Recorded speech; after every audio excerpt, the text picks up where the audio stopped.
প্রফুল্লনগরে আহত ছাত্রীর বাড়িতে এলেন বিধায়ক মদন মিত্র।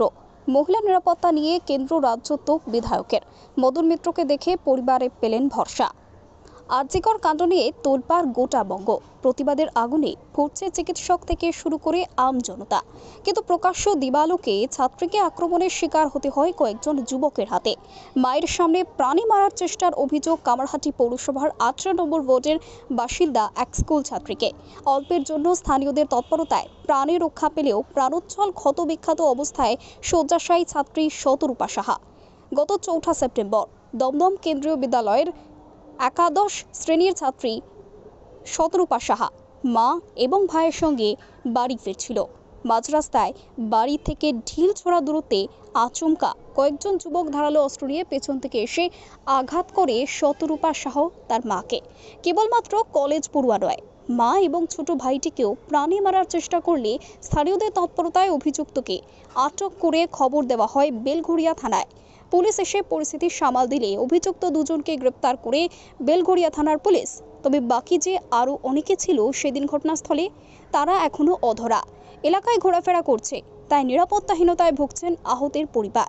ব্যারাকপুর পুলিশ কমিশনারের কাছে বাড়তি নিরাপত্তার আবেদন শতরূপা সাহার পরিবারের সাথে আজ দেখা করতে আসেন বিধায়ক মদন মিত্র। যে কোনো রকম আইনি সহযোগিতা সহ চিকিৎসা পরিষেবার পাশে থাকার আশ্বাস দিয়েছেন তিনি।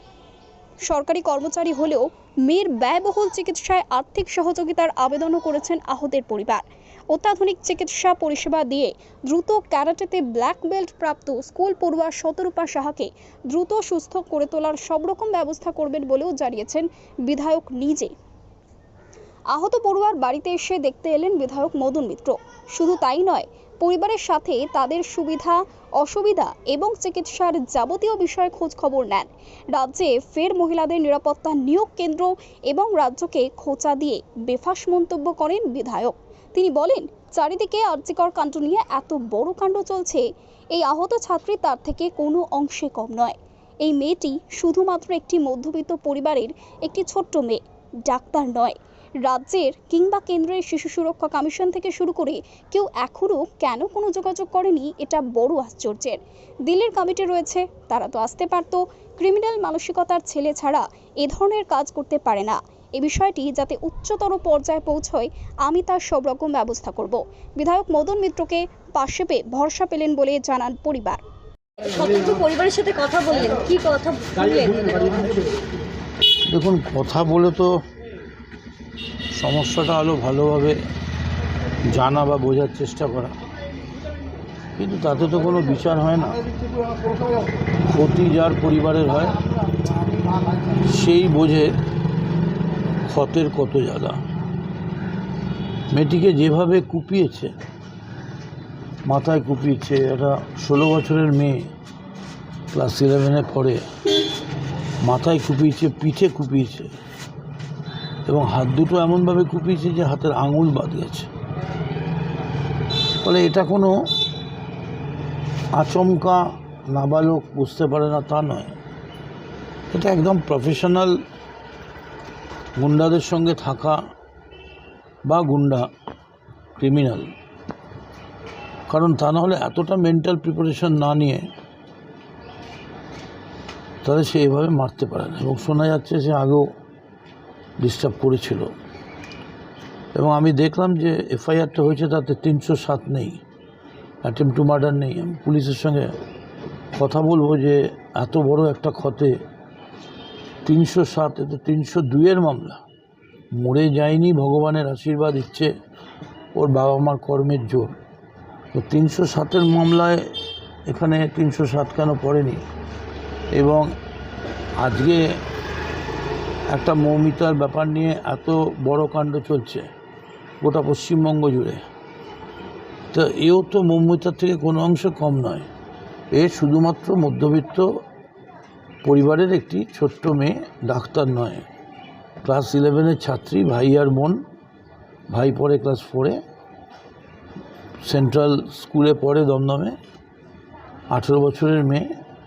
সেখানেও মহিলা সুরক্ষা, উইমেন প্রোটেকশন থেকে বা শিশু সুরক্ষা থেকে, চাইল্ড ওয়েলফেয়ার থেকে কেন কেউ যোগাযোগ করেনি, এটা খুব আশ্চর্যের। এবং দিল্লির কমিটি রয়েছে, তারাও আসতে পারতো, তারাও এসে জানতে পারতো। যাই হোক, এটা হয়েছে 15 দিন আগে। আমাদের একটু দেরি হয়েছে, তার কারণ ওকে এসেই এখান থেকে নিয়ে যাওয়া হয়েছিল। আমি যোগাযোগের চেষ্টা করেছিলাম, তখন অলরেডি বেরিয়ে গেছে। However better late than never. আমরা কথা বলছি এবং আমি দেখছি কী খেয়ে। এর মধ্যে আমরা একটা সিদ্ধান্ত নিয়েছি যে ওর এই অসম সাহসিক যে মানসিকতা, এবং মেয়েটি নিজে ক্যারাটে জানতো, ওকে যদি পেছন থেকে অ্যাটাক না করে সামনে থেকে করতো তাহলে কিন্তু ও বাঁচবার জন্যে চেষ্টা করতো।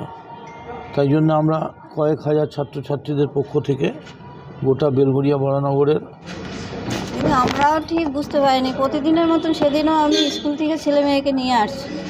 আমি গুহাটা পার করে যেই এপারে এসেছি, তখনই পেছন থেকে এসে আমার মেয়ের প্রথম ঘাড়ে 2টো কোপ মারে। তারপরে চিৎকার করতে থাকে, মা বাঁচাও। আমি ভেবেছি কে চিৎকার করছে। আমি এদিক ওদিক তাকিয়ে দেখছি আমার মেয়ে।